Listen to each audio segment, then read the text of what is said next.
our final question from the Young Voters League, you'll each have a minute to answer this. This fall, changes including school closures went into effect under the justification of necessary budget adjustments. What is your position on the recent school closures, and what are your budget priorities for the school district? How will you ensure that the budget reflects equity for all students, regardless of disparity in parent financial resources? We'll start with Mary on this question. I have consistently voted no on school closures. And it's not that we couldn't close schools, but how it was done is egregious. It was extremely harmful and dividing in many of our communities that are represented in this room, more so than you would hope that that kind of pain would be spread around. It's very disparate. This last round absolutely stripped schools out of the central core. And there's a swath of emptiness primed for developers or whomever to come through the city. And it's absolutely bifurcating the city.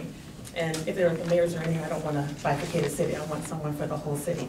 But with regard to watching the budget, we have 4 votes on the north end of our city. It's been this way historically. There are 4 school districts represented on the north, and there's only 3 below the Montlake cut.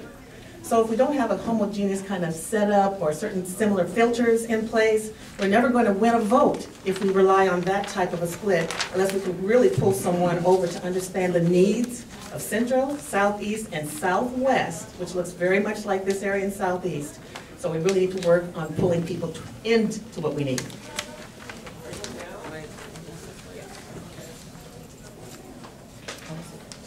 First of all, I do not support school closure because I believe that it almost costs as much to close the schools to open them. And I know that a couple of the schools that they closed is going to be reopened next year.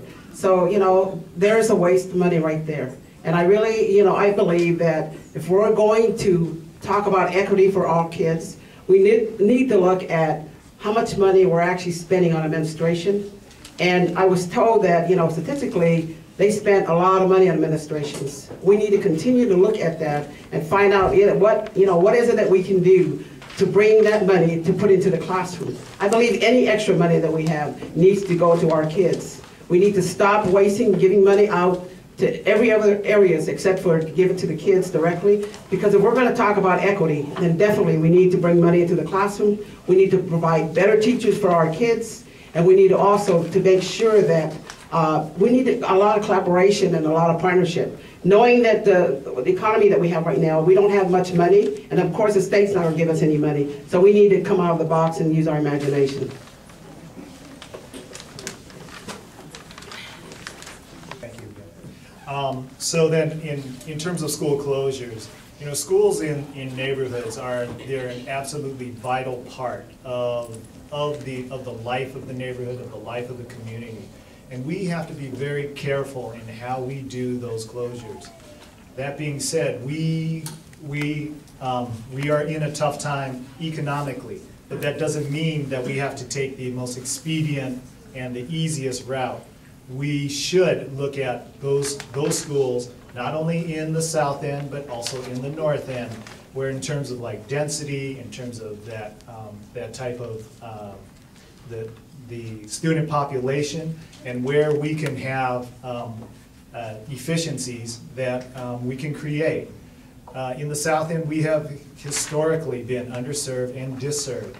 And so I think that we as a district should be very careful and tread very carefully when we decide to close schools in the South End. I'm so glad you asked this question about school closures, because that's the final thing that just ticked me off so badly. I thought, that's it, I'm running for school board.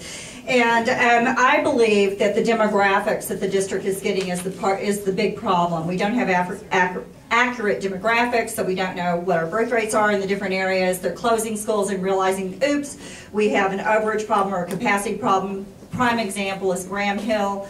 Now has 34 kids in a class. You know, where did that come from? John Halfacre said, well, they told me these 105 kids weren't going to show up, but guess what they did at Washington Middle School, and we got the same problem all over again, and we have less space to put the children in. So what I would do is I would hold Dr. Goodloe Johnson's feet to the fire and tell her she's got to cut that $2.5 million that the board directed her to cut 6 months ago. I would also never, ever, ever, in terms of creating parity across the district, leave $6 million worth of Title I money on the table like the board did this year. And I would also use out-of-the-box kinds of equations to keep certain buildings open in a out-of-the-box way. So say, for instance, if we want to save a Montessori program, we maybe also rent half of the building to an extra nonprofit. We have a question for Mary from a parent. As a current school board director, specifically what is actively being done by you to reduce the number of students arriving at high school with 4th grade reading levels? From the beginning of my term, 2001, I supported a program called Read Write. It is now fully implemented at Garfield, and we have a number of kids who were disallowed to go to Garfield for many reasons, but now they won't replicate that program in other schools. It has a proven record for bringing our children up by several grade levels a year, so that when they get into 9th grade, they can comprehend, decode, and read. And that goes for many of our children who are English second language learners. That's one piece of it. A lot of this has to do with, I think, some of it's self-esteem and how we deal with young children, period. Our young men in particular. I say that because they are at the bottom of all of our stats.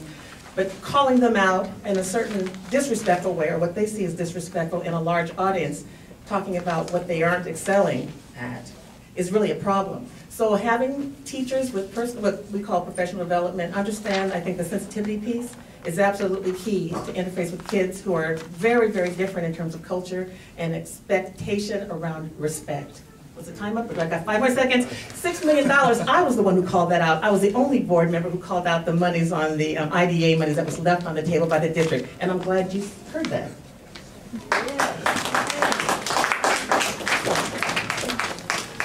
This is going to be our last question. I'm just going to give the candidates about 30 seconds to answer it. This is for everyone. Do you believe high-stakes standardized testing is an effective way to deliver an equitable education to all students? First of all, yeah, we do have to have tests, but high-stakes testing, no.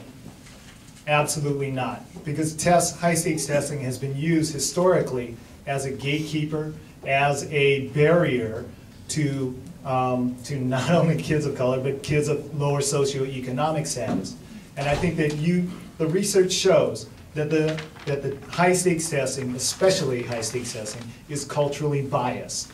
The research is there, no. High-stakes testing, no. Absolutely not. Many of our kids are not good at taking tests. What is it that I like to see happening? Instead of us testing our kids, we need to take off the knowledge that our kids already bring with them to school. And we need to look at that and utilize that to find a way to evaluate our children. Because what's happening right now is that all the testing that we give our kids does not tell us whether they're bright or whether they know anything. It's just a lot of stuff they have in those tests or stuff those kids never even seen before. So if they fail it, it's not their fault because they have not been taught to those tests. So I absolutely say no, I do not believe in testing. I believe there's other ways of assessing our children besides testing them. Again, over the years, I've been really clear about WASL being a 4-letter word, or not in some cases. But I do believe in testing, but high-stake testing it's a win, or nothing kind of situation. Our kids don't have a way to express themselves, and they have very different ways of expressing themselves. Portfolio is one way. I think sometimes getting in front of folks speaking, which I could probably take some lessons on myself, understanding how a student best, I think, expresses themselves, and you can test them that way. But with regard to, on the other end, the teaching quality, I think in standards versus standardization is going to be key. Differentiated teaching, meaning you can take students of very different backgrounds. Time is up. If you want to hear more, meet me afterwards. I think all 4 of us are in agreement that high-stakes testing is not the way. I think all 4 of us are in agreement that high-stakes testing is not the way to go. I think that one of the good things that's happening in the district is that we are going to the MAP evaluation, so it's a measurement of student progress in real time, and it takes into account many different metrics. about the way a child is learning. I was thrilled to hear Mary mention Read Write, because the annual fund monies that I structured for Garfield High School funds that program, and my goal as a board member would be to figure out a way to fund those kinds of things citywide. But also, if we're going to have a portfolio for a child, it has to include all the things that we've cut. Thank you.